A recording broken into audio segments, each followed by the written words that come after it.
আমাদের মধ্যে মহত্ব বক্তব্য নিয়েছেন।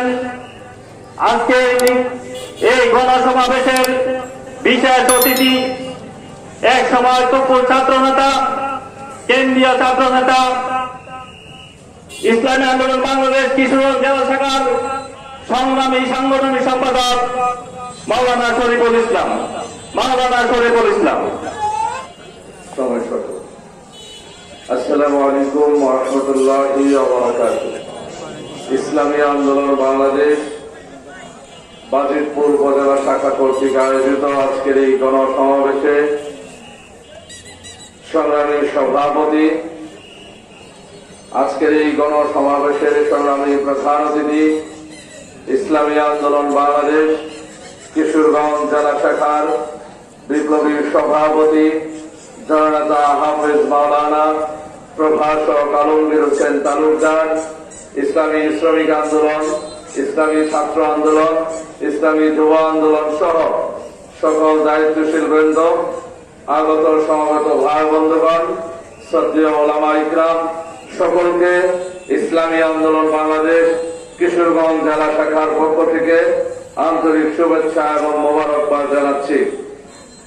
বন্ধুরা আমার, আমরা আজকে যে জায়গাটিতে দাঁড়িয়ে, যেই সময়ে দাঁড়িয়ে আজকে গণসমাবেশ করছি, আজকে আমরা দেখেছি এই 17 বছরে এক স্বৈরা শাসকের পতন ঘটেছে, ঠিক কিনা বন্ধুরা আমার? আমরা দেখেছি বাংলার ফেরাউন পতন হয়েছে, ঠিক কিনা বন্ধুরা আমার? 1971 সালে এ বাংলাদেশ স্বাধীন হয়েছিল। একটি নির্দিষ্ট কিছু স্লোগান, নির্দিষ্ট কিছু লক্ষ্য বস্তুকে সামনে নিয়ে বাংলার জনগণ, আপামর জনসাধারণ ঝাঁপিয়ে পড়েছিল সেই যুদ্ধে।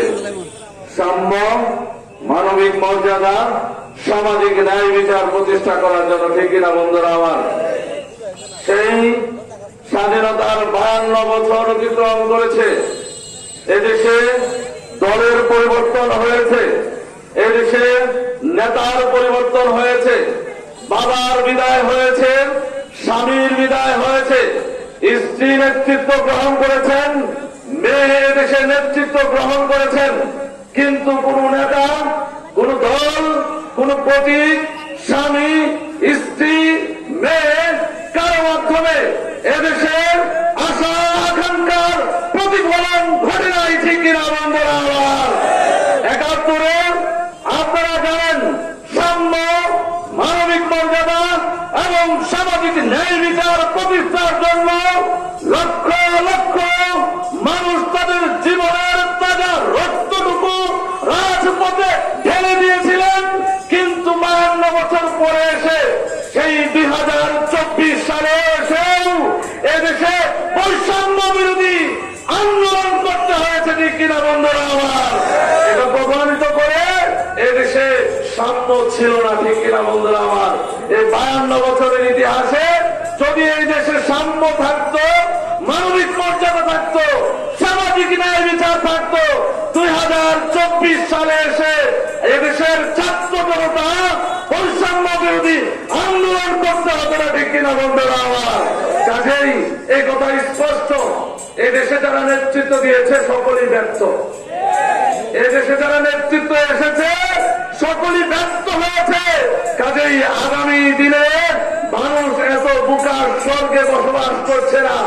যারা আজকে 17 বছরের খেকু আর যারা 17 বছরের ক্ষুধার্ত, যারা প্রস্তুতি গ্রহণ করছে, এদেশের জনগণ সকলকে একই দৃষ্টিতে দেখেছে, কিনা বন্ধুরা আমার? একই দৃষ্টিভঙ্গি লালন করে।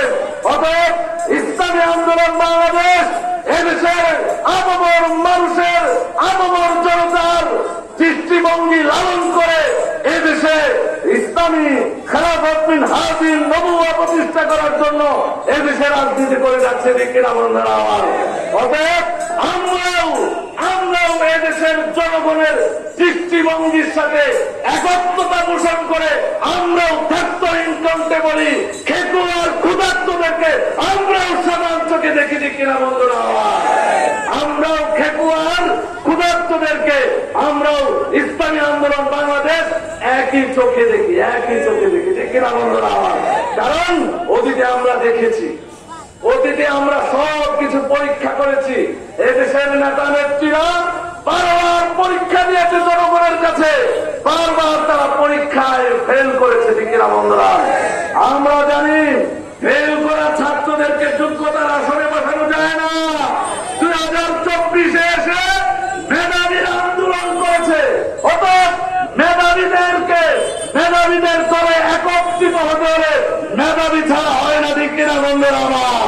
ফেল করা ছাত্ররা মেধাবীদের আন্দোলনে তারা এক হতে পারে না ঠিক কিনা বন্ধুরা আমার? 2024-এ এসে ইসলামী আন্দোলন বাংলাদেশ যেই অবদান রেখেছে, এদেশের জনগণ চিরতরে এটাকে তারা স্মরণ রাখবে ঠিক কিনা বন্ধুরা আমার? আপনারা জানেন, আপনাদেরকে একটি তথ্য নেই, যারা 5 এবং 4-3 তারিখে যারা আন্দোলনে যারা ঝাঁপিয়ে পড়েছে, এদেশের ছাত্র সমাজকে উৎসাহ প্রদান করার জন্য আমি এটা স্বীকার রাখি, সকল সংগঠনই ভিতর থেকে হোক বাইরে থেকে হোক প্রত্যেকেই সহযোগিতা করেছে ঠিক কিনা বন্ধুরা আমার? এটা আমরা বলতে পারি। কিন্তু একটি কথা বাস্তবতা সত্য যে এদেশের যারা যেই রাজনৈতিক দলেরা এই রুটি উল্টাতে চাইছিল, তারা চিন্তা করছে যদি পুড়ে যায় তাহলে অবস্থা খুব জটিল এবং কঠিন হয়ে যাবে ঠিক কিনা বন্ধুরা আমার? অর্থাৎ ছাত্র ভাইদের সাথে এরা একাকার হয়েছে। এদের নির্দিষ্ট কোন ড্রেস কোড ছিল না যাদেরকে চিহ্নিত করার মতো, যে এরা কি ছাত্র নাকি অন্য কিছু, অন্য কোন সংগঠনের না এরা ছাত্র, চিহ্নিত করার মতো ছিল না। বাংলাদেশে 2024 সালে যেই বৈষম্যের পতন ঘটেছে, এই বৈষম্যের পতনের সেই আন্দোলন এবং সংগ্রামে চিহ্নিত করা যায় নির্দিষ্ট ড্রেস কোডে সেই দল এবং সংগঠনের নেতৃবৃন্দ অবদান রেখেছেন। সাহেব চরমরাই ঠিক কিনা বন্ধুরা? বাকিরা রুটি উল্টেবে কিনা সন্দেহ ছিল, পরের দিন উল্টেবে কিনা উল্টেবে না, রুটি উল্টাবে না উল্টাবে না, যদি না উল্টায় তাহলে পরের দিন হ্যান্ডকাপ ঠিক কিনা বন্ধুরা? এদেশের পৃষ্ঠের চরমরাই নির্দিষ্ট ড্রেস কোডে হয়তো বিজয় নয়তো পতন ঠিক কিনা বন্ধুরা? এই সাহস নিয়ে যখন নেমে গিয়েছে, সেনাবাহিনীর প্রধান বলল আর কিন্তু চলবে না, আসে পল্টন ময়দানে, এখান থেকে গণভবন পর্যন্ত আসতে 40 মিনিট সময় লাগবে। সময় লাগবে কয় মিনিট? 40 মিনিটের মধ্যে আপনি দেশ ত্যাগ করেন, নয়তো আপনার জীবনকে বাঁচানো কঠিন হয়ে যাবে ঠিক কিনা বন্ধুরা? অতএব আপনাদের প্রতি আমাদের উদাত্ত আহ্বান থাকবে, আসুন ইসলামী আন্দোলনকে চিনুন, ইসলামী আন্দোলন সম্পর্কে পড়াশোনা করুন, দেখুন, জানুন, অতীত থেকে আমাদের নেতৃবৃন্দুর স্বভাব চরিত্র আমল আখলাক সম্পর্কে আপনারা গবেষণা করুন। যদি আপনার আত্মা আপনার মন সাক্ষী দেয়, আগামীর দিনে এদের হাতে নেতৃত্ব দিলে একটি নিষ্কলুষ, একটি বৈষম্য মুক্ত একটি রাষ্ট্র তারা প্রতিষ্ঠা করতে পারে।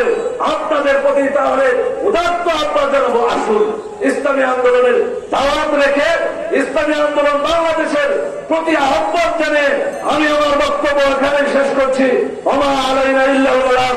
আসসালামু আলাইকুম ওয়া রাহমাতুল্লাহি ওয়া বারাকাতুহু।